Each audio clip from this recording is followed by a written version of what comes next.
Welcome to Put a Word on It, a podcast presented by Men of Valor.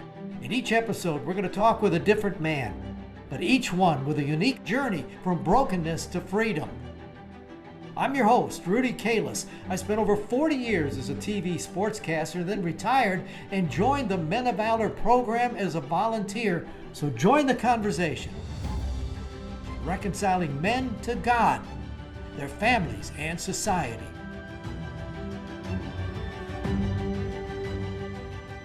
Welcome to another edition of Put a Word on It, brought to you by Interstate AC. We thank them for their contributions. Here's a guy I want you to meet today. He's really special. He walked in the room and he's, whoa, a big old guy. And I loved it because all my history in sports, I've loved boxing. Never really did it, but I interviewed Muhammad Ali, George Foreman, some of the greats in the game. And all of a sudden, Marvin walks into the room and he takes over the whole room, and yet a life full of all kinds of ups and downs. But boy, I think you'll enjoy listening to our man, Marvin Kinsey. Marvin, you walked in, shook my hand, broke my hand. Man, you're big. Boxing has been in your life, hasn't it? Yeah, it's been in my life ever since I was born. Really? Yeah, How? Yeah. Well, I got an uncle that he was Muhammad Ali's sparring partner for about 3 years, and then I had another uncle. He went to try for the Olympic Golden Gloves. Yeah. Wow. Well, how'd you get into it? I got in. Oh my God! Wow. I got in it because I was in the 7th grade, and I got beat up by the skinniest guy in school.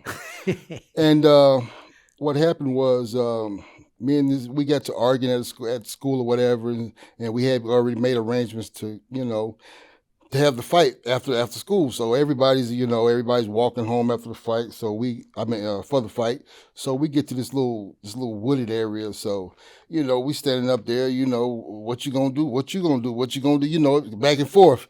And all of a sudden he acts like he's gonna fall. He grabbed me by my legs, and man, I did a number with his fist, man.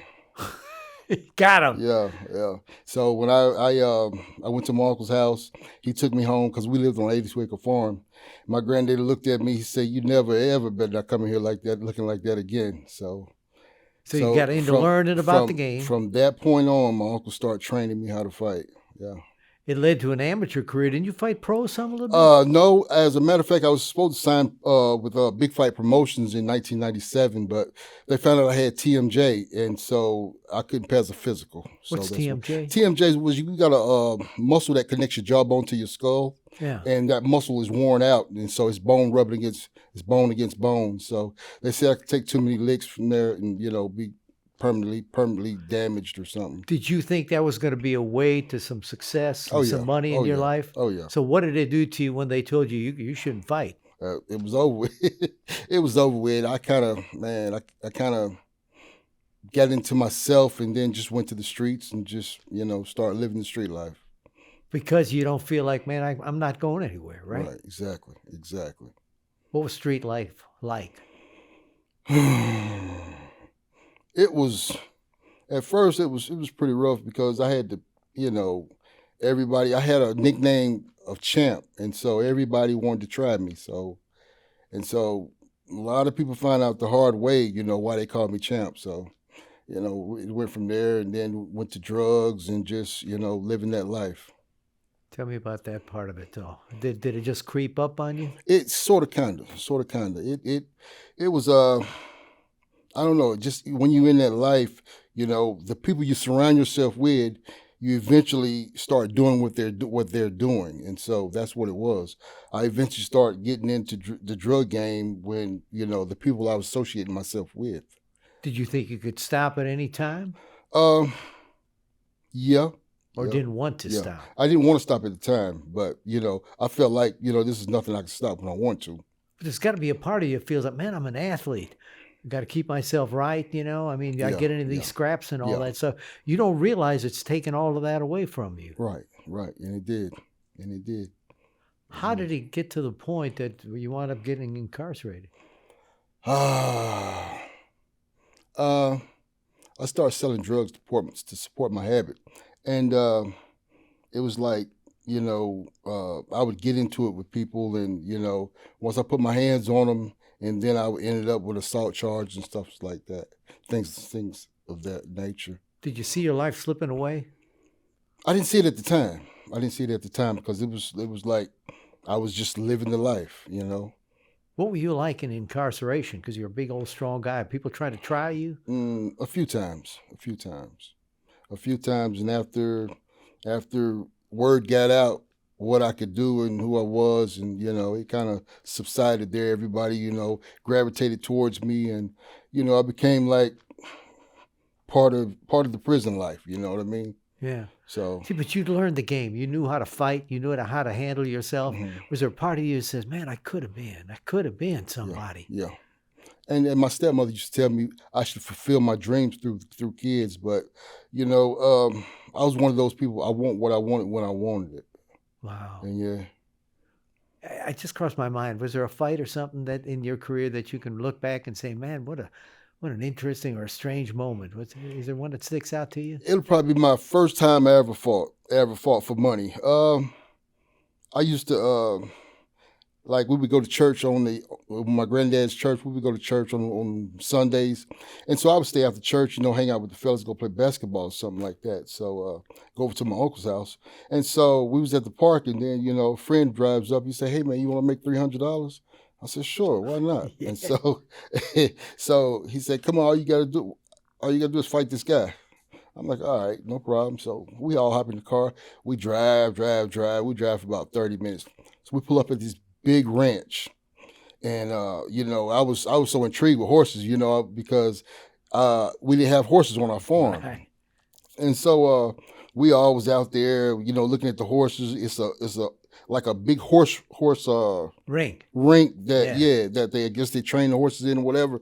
And so we were up there looking at the horses. And so all of a sudden, this huge, this guy had muscles on top of muscles. And he walks up to me. He walks up to where we were standing at, and he looks at me up and down, and he shakes his head, and he walks away. And I asked Glenn, I said, "Man, who was that?" Oh, he said, "That's the guy you fighting." I said, "For real?" And man, it was. And from then on, I didn't think nothing about the horses. In my mind was this big old guy I'm finna fight. I mean, he was about 3 or 4 inches shorter than I was, but Shorter. this guy had muscles on top of muscles. Was this And going to be gloves or no? This was Bare? gloves, yeah, Okay. yeah. All right. Thank And this is and this is where a lot of people come, they watch people Yeah. fight and stuff like that. And so I'm nervous. And so the guy that owns the ranch, he comes up, he tells us how it's supposed to go, whatnot. And I'm like, only thing I'm not hearing what he's saying.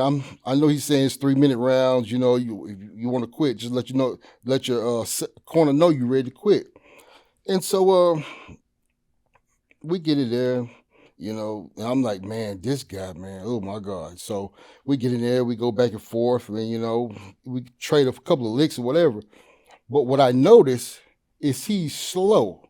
He has, he's muscles on top of muscles. He's got power, but he's slow. So, I start playing with him. I'm thinking I'm Ali now. I'm popping, ping, ping, ping. Stick I'm and in and out. move. Stick and move. I'm in and out, in and out. And so, I'm sticking my head in there. And then one time he catches me. And when he caught me, oh my God, I think I done about 2 backflips when he hit me. Yeah, about 2 backflips when he hit me. And I'm like, man. So we get up, get that round's over with. So the next round, get up.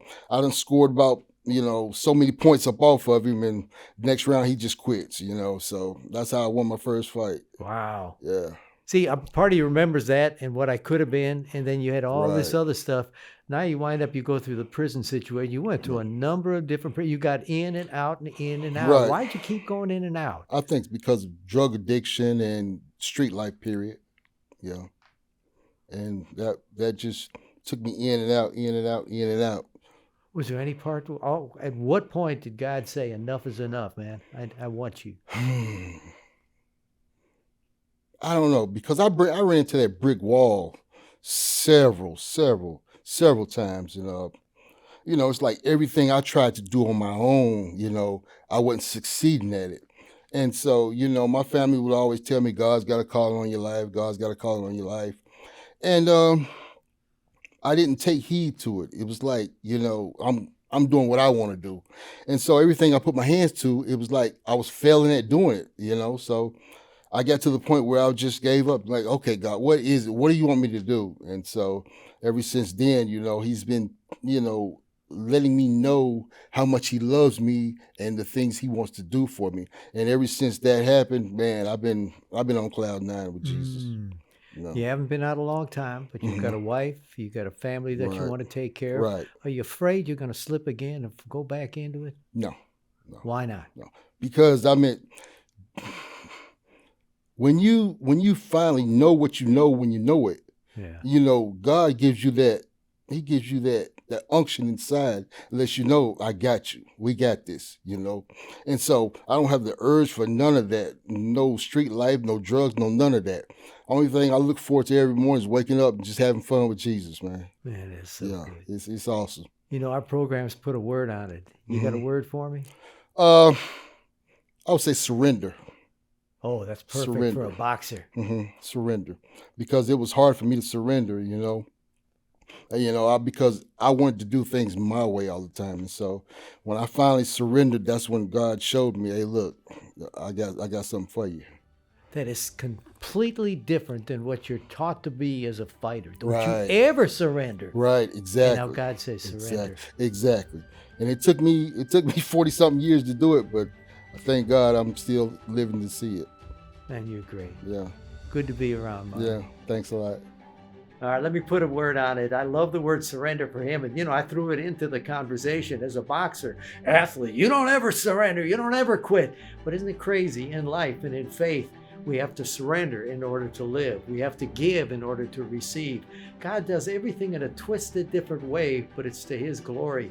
And that's what I love. He's not coming back. He's going to be a man of faith for the rest of his life. I hope you enjoyed him. Thanks for joining us. Join us again next time as we put a word on it.